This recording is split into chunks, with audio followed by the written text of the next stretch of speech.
Good morning students. എൻ്റെ പേര് Muhammad അഷർ. Malabar പോളിടെക്നിക്കിലെ automobile engineering വിഭാഗം ലെക്ചറാണ്.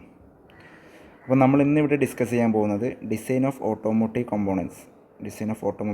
കമ്പോണൻസ് എന്ന് പറയുന്ന സബ്ജക്റ്റിൻ്റെ 5th സെമസ്റ്ററിലെ ഓട്ടോമൊബൈലിലെ കോർ സബ്ജക്റ്റിൻ്റെ ക്വസ്റ്റ്യൻ പേപ്പർ ഡിസ്കഷനാണ്. അപ്പോൾ ഈ ഡിസൈൻ ഓഫ് ഓട്ടോമോട്ടീവ് കമ്പോണൻസ് എന്ന് പറഞ്ഞാൽ നിങ്ങൾക്ക് എല്ലാവർക്കും ഉള്ളിലൊരു ചെറിയൊരു പേടി വരും. ഫുള്ള് തിയറി അല്ലെങ്കിൽ ഫുള്ള് പ്രോബ്ലമാറ്റിക് പേപ്പറാണ്, ടഫാണ്, പാസ്സാവില്ല എന്നുള്ള ഒരു ചിന്ത മനസ്സിലോട്ട് വരാൻ ചാൻസ് ഉള്ള സബ്ജക്റ്റാണ് ഈ ഡിസൈൻ ഓഫ് ഓട്ടോമോട്ടീവ് കമ്പോണൻസ്. പൊതുവെ VDSനെയും അതുപോലെ വേറെ എലക്റ്റീവ് സബ്ജക്റ്റായ മറ്റ് സബ്ജക്റ്റിനെ അപേക്ഷിച്ച് പ്രോബ്ലമാറ്റിക് വരുന്നൊരു സബ്ജക്റ്റാണ് ഇത് design of automotive components. Design of automotive എന്ന് പറഞ്ഞാൽ നമ്മൾ വണ്ടിയുടെ ഓട്ടോമൊബൈൽ ഭാഗങ്ങൾ, വണ്ടിയുടെ പല ഭാഗങ്ങളുണ്ട്, ഓട്ടോമോട്ടീവ് കമ്പോണൻസ് ഉണ്ട്. അതിനെന്ത് ചെയ്യണം? ഡിസൈൻ ചെയ്യണം. നമ്മൾ ഡിസൈൻ എഞ്ചിനീയർ ആയിട്ടാണ് ഇവിടെ എന്ത് ചെയ്യുന്നത്, നമ്മൾ ഈ സബ്ജക്റ്റ് പഠിക്കുന്നത്. ഭയങ്കര സിമ്പിളുള്ള സബ്ജക്റ്റാണ്. തിയറി ഭാഗങ്ങൾ കുറച്ച് നോക്കുകയും അതുപോലെ പ്രോബ്ലം ഭാഗങ്ങൾ കുറച്ച് നോക്കിയാൽ നമുക്ക് എന്ത് ചെയ്യാം, സിമ്പിളായിട്ട് പാസ്സാവാൻ പറ്റുന്നൊരു സബ്ജക്റ്റാണ് ഈ ഡിസൈൻ ഓഫ് ഓട്ടോമോട്ടീവ് കമ്പോണൻസ് എന്ന് പറഞ്ഞാൽ. അപ്പോൾ കുറച്ച് സിമ്പിളായ സബ്ജക്റ്റാണ്. അപ്പോൾ എന്തേ ശ്രദ്ധിക്കാം, നമുക്ക് 75 മാർക്കിൽ 30 മാർക്ക് സിമ്പിളായിട്ട് സ്കോർ ചെയ്യാൻ പറ്റിയ സബ്ജക്റ്റും കൂടിയാണ് ഇത് ഡിസൈൻ ഓഫ് ഓട്ടോമോട്ടീവ് കമ്പോണൻസ്.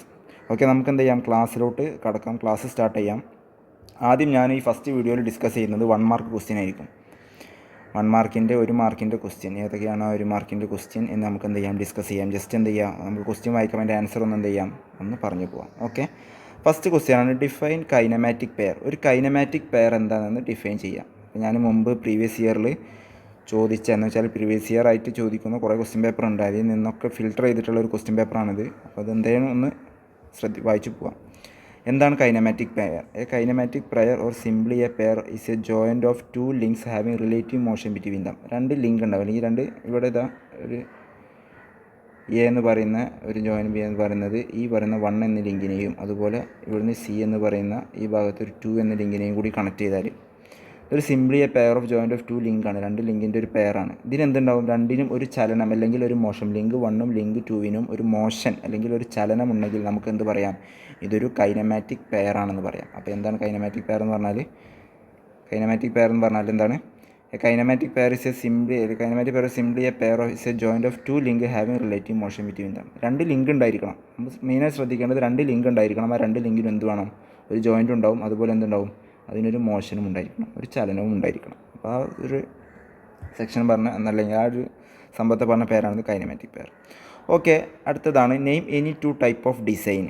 ഏതെങ്കിലും 2 ടൈപ്പ് ഡിസൈൻ എന്ത് ചെയ്യാം, ഒന്ന് പേര് എഴുതാനേ പറഞ്ഞിട്ടുള്ളൂ. ചിലപ്പോൾ ഇത് എക്സ്പ്ലെയിൻ ചെയ്യാനും ചോദിക്കാം, ചിലപ്പോൾ എന്ത് ചെയ്യുക, പേര് എഴുതാനും ചോദിക്കാം.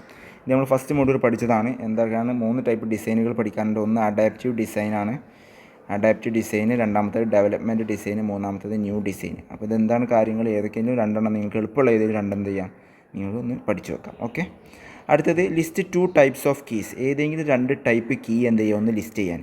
കീസ് എന്ന് പറഞ്ഞാൽ എന്താണ്, നമ്മൾ ഷാഫ്റ്റിൻ്റെ ഇടയിൽ ഷാഫ്റ്റിനെയും അതുപോലെ ഹബിനെയും ഒപ്പം കൂടി റൊട്ടേറ്റ് ചെയ്യാൻ വേണ്ടിയിട്ട് നമ്മളൊരു സാധനം കയറ്റുന്ന ആ സാധനത്തെ പറഞ്ഞ പേരാണ് ഇത് കീസ് എന്ന് പറയുന്നത്. അപ്പോൾ ആ കീ ഏതെങ്കിലും 2 ടൈപ്പ് കീ നമുക്ക് എന്ത് ചെയ്യുക, ഒന്ന് ലിസ്റ്റ് ചെയ്യാനേ പറഞ്ഞിട്ടുള്ളൂ. അപ്പോൾ നിങ്ങൾക്ക് ഇഷ്ടം പോലെ കീസ് ഉണ്ട് നമ്മുടെ ബുക്കിൽ പഠിക്കാനുണ്ട്. അതിൽ ഏതെങ്കിലും 2 റൗണ്ട് കീയാ, സ്ക്വയർ കീ വേണമെങ്കിൽ സ്ക്വയർ കീ എഴുതാം, സംഘ കീ വേണമെങ്കിൽ സംഘ കീ എഴുതാം, ഫെദർ കീ എഴുതാം. ഇഷ്ടമുള്ള ഏതെങ്കിലും നിങ്ങൾക്ക് എളുപ്പമുള്ള 2 കീസിൻ്റെ പേര് എന്ത് ചെയ്യുക, പഠിച്ചേക്കുക. ഓക്കെ, അടുത്ത ക്വസ്റ്റ്യൻ ആണ് what are the type of stresses induced in shaft.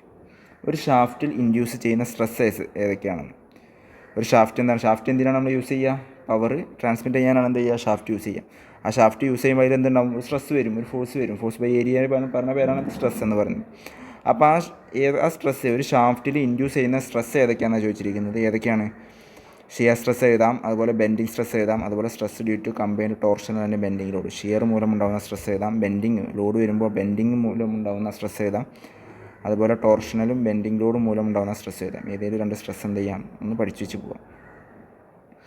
Okay, അടുത്ത ക്വസ്റ്റ്യൻ എന്ന് പറഞ്ഞാൽ define the term module in A spur gear. ഒരു സ്പർ ഗിയറിൽ മൊഡ്യൂൾ എന്ന് പറയുന്ന ടേം നിങ്ങളൊന്ന് ഡിഫൈൻ ചെയ്യാനേ പറഞ്ഞിട്ടുള്ളൂ. അപ്പോൾ ഈ മൊഡ്യൂൾ കുറേ കാര്യങ്ങൾ ഈ സ്പർ ഗിയറിനെ പറ്റി ഗിയർ ടെർമിനോളജിയിൽ കുറേ കാര്യങ്ങൾ പഠിക്കേണ്ട. അപ്പോൾ ഈ മൊഡ്യൂൾ കുറച്ച് ഇമ്പോർട്ടൻ്റ് ആണ്. കാരണം ഈ മൊഡ്യൂളിൻ്റെ കാര്യങ്ങൾ നിങ്ങളൊന്ന് ശ്രദ്ധിച്ചിരിക്കണം. അപ്പോൾ ഗിയർ ഡിസൈൻ ചെയ്യുമ്പോൾ കുറച്ച് ഇമ്പോർട്ടൻ്റ് ആയ ഭാഗമാണ് ഈ മൊഡ്യൂൾ എന്ന് പറയുന്നത്. അപ്പോൾ ഈ മൊഡ്യൂൾ എന്ന് പറയുന്നത് പിച്ച് സർക്കിൾ ഡയാമീറ്ററിൻ്റെയും അതുപോലെ നമ്പർ ഓഫ് ടീത്തിൻ്റെയും റേഷ്യോയെ അല്ലെങ്കിൽ അനുപാതത്തെ പറയുന്ന പേരാണ് എന്ത്, മൊഡ്യൂൾ എന്ന് പറയുന്നത്. അപ്പോൾ അത് ഒരിക്കലും മറക്കരുത്. മൊഡ്യൂൾ എന്ന് പറഞ്ഞാൽ നമുക്ക് എന്ത് മനസ്സിലോട്ട് വരണം, പിച്ച് സർക്കിൾ ഡയാമീറ്ററിൻ്റെയും അതുപോലെ ആ എത്ര ടീത്ത് വേണമെങ്കിൽ ഡിസൈൻ ചെയ്യാൻ ഉദ്ദേശിക്കുന്ന ആ ടീത്തിൻ്റെയും റേഷ്യോയെ പറഞ്ഞ പേരാണ് എന്ത്, മൊഡ്യൂൾ. ഓക്കെ, അപ്പോൾ ആ ലെറ്റർ ഡെനോട്ട് ചെയ്യുന്ന ലെറ്റർ എന്ന് പറയുന്നത് എം വെച്ചിട്ടാണ്. അപ്പോൾ ആ കാര്യങ്ങളും എന്ത് ചെയ്യുമെന്ന് ശ്രദ്ധിക്കാം. ഇനി അടുത്ത question, state the main function of a piston. പിസ്റ്റൻ്റെ ഫംഗ്ഷൻ നമ്മൾ സെക്കൻഡ് സെം മുതലേ പഠിക്കുന്ന ഒരു സംഭവമാണ് ഈ ഫംഗ്ഷൻ്റെ പിസ്റ്റൻ്റെ ഫംഗ്ഷനും കാര്യങ്ങളൊക്കെ. അപ്പോൾ എന്താണ് ഒരു പിസ്റ്റൻ്റെ ഫംഗ്ഷൻ, അല്ലെങ്കിൽ എന്താണ് പിസ്റ്റൻ്റെ ധർമ്മം, എന്തിനാണ് പിസ്റ്റൻ്റെ ധർമ്മം, പിസ്റ്റൺ എന്തിനാണ് നമ്മൾ എൻജിൻ സിലിണ്ടറിൽ പിസ്റ്റൺ എന്തിനാണ് കൊടുക്കുന്നത്, പിസ്റ്റൻ്റെ ട്രാവലിംഗ് എവിടേക്കാണ്, പിസ്റ്റൺ ടി ഡി സിയിൽ നിന്ന് ബി ഡി സിയിലോട്ടും അതുപോലെ ബി ഡി സിയിൽ നിന്ന് ടി ഡി സിയിലോട്ടും മാത്രമേ എന്ത് ചെയ്യുള്ളൂ, മൂവ് ചെയ്യുള്ളൂ. വേറെ എന്താ ഫംഗ്ഷനുള്ളത്, അത് ഫോഴ്സ് എന്ത് ചെയ്യും, ക്രാങ്ക് ഷാഫ്റ്റിലോട്ട് എത്തിക്കും.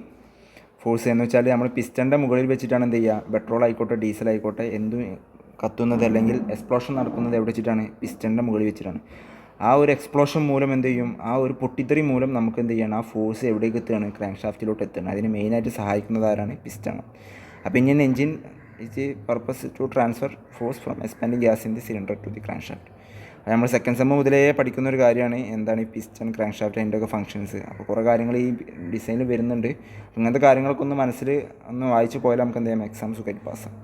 അടുത്ത ക്വസ്റ്റ്യനാണ്, list the types of chain drive. എന്താണ് ചെയിൻ ഡ്രൈവ്, നമ്മൾ സൈക്കിളിൻ്റെ ഒക്കെ ഡ്രൈവ് ഉണ്ടല്ലോ, സൈക്കിളിൻ്റെ ഒക്കെ എന്ത് ഡ്രൈവാണ്, ചെയിൻ ഡ്രൈവാണ്.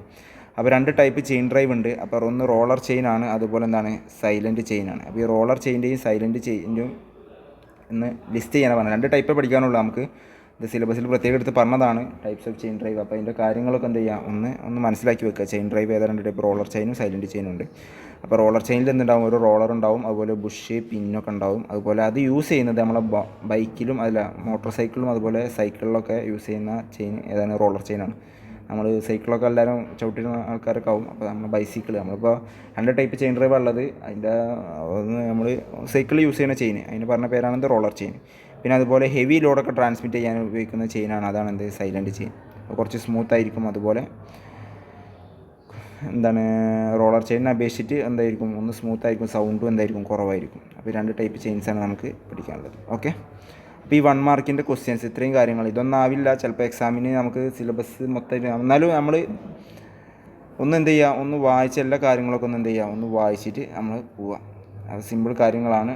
അപ്പോൾ ആ കാര്യങ്ങളൊക്കെ ഒന്ന് എല്ലാവരും എന്ത് ചെയ്യുക, ഒന്ന് ശ്രദ്ധിച്ചിട്ട് ഒന്ന് പാർട്ട് 1ത്തെ എന്ത് ചെയ്യണം, പാർട്ട് 1ലാണ് 9 മാർക്ക് എല്ലാവരും എന്ത് ചെയ്യുക, സ്കോർ ചെയ്യാൻ ശ്രമിക്കുക. ഓക്കെ, നമുക്ക് എന്ത് ചെയ്യാം, ഇനി അടുത്തത് പാർട്ട് 3 മാർക്കിൻ്റെ പാർട്ട് 2 ക്വസ്റ്റ്യനിലോ ഡിസ്കസ് ചെയ്യാം അടുത്ത വീഡിയോയുമായി വരാം. Okay, thank you.